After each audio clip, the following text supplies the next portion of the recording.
Right the following statement in the form of equations. तो दोस्तों यहाँ पर हमारे सामने इस एग्जांपल नंबर 1 में ढेर सारी स्टेटमेंट्स गिवन है। अब हमें one by one in statement को पिक करना है, उन्हें अच्छे से रीड करना है और उन्हें फिर इक्वेशन की फॉर्म में रिप्रेजेंट करना है। आइए सबसे पहली स्टेटमेंट को रीड करते हैं, जो कि है the sum of 3 times x and 11 is 32। यानी कि अगर आप x का 3 टाइम करेंगे और उसमें 11 का ऐड कर देंगे तो हमें 32 मिलता है।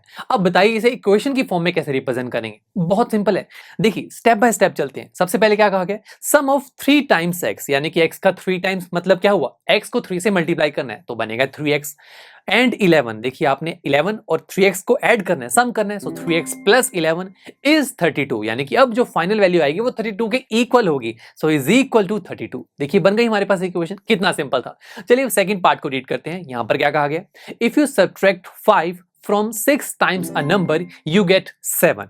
यहां हमसे कहा गया कि अगर आप किसी एक नंबर जिसका 6 टाइम आपने किया है उसमें से 5 को सब्ट्रैक्ट कर दें तो आपको आंसर मिलेगा 7।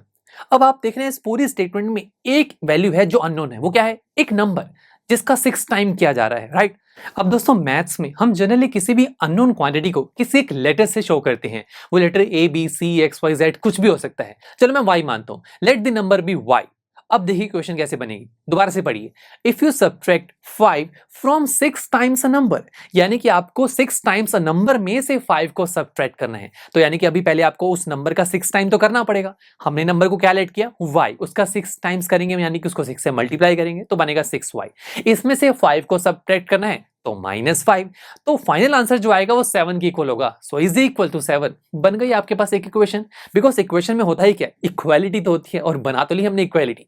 उसके बाद नेक्स्ट पार्ट की बात करते हैं। 1/4 of m is 3 more than 7। यानी कि यहां पर हमसे कहा गया कि अगर आप m का 1/4 कर देते हैं तो आपके पास जो फाइनल वैल्यू होती है वो 3 मोर देन 7 होती है। ठीक है, तो पहले m का 1/4 कर लीजिए। m का 1/4 का क्या मतलब है कि m को 4 से डिवाइड करना है, m/4। और अब ये जो चीज है इसमें जो फाइनल आंसर आया है वो किसके इक्वल है, 3 मोर देन 7। इसका क्या मतलब है, देखिए जो फाइनल आंसर आपके पास है ना वो है 7 जिसमें 3 ज्यादा है। इसका क्या मतलब है, हम 7 में 3 को ऐड करेंगे, 7 + 3 आंसर इज 10, यानी कि m/4 इज इक्वल टू 10।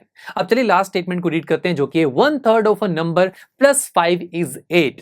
यानी कि आपको किसी एक नंबर का 1/3 करना है, यानी कि उसे 3 से डिवाइड करना है, फिर उसमें 5 को ऐड करना है, फिर जो फाइनल आंसर आएगा वो 8 के इक्वल होगा। इसका मतलब यह है कि अभी आपको यहां पर स्टेटमेंट में पता लग रहा है कि एक अननोन चीज है, यानी कि एक नंबर हमें नहीं पता वो नंबर क्या है जिसका 1/3 करना है। लेट से मैं इसे z से दिखाता हूं, आप इसे x y z a b c किसी भी अल्फाबेट से दिखा सकते हैं।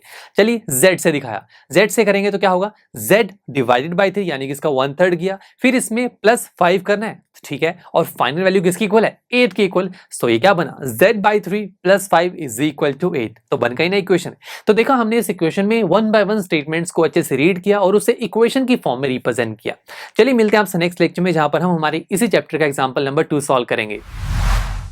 आई एम श्योर स्टूडेंट्स आपको ये लेक्चर काफी पसंद आया होगा, और ऐसे ही मजेदार तरीके से अपने हर एक कॉन्सेप्ट क्लियर करने के लिए डाउनलोड कीजिए PU Stack ऐप को, जहां पर आपके पास और भी बहुत सारे ऑप्शंस होंगे, जैसे कि back exercise solutions, tip videos, sample papers and much more. So what are you waiting for, download the app now.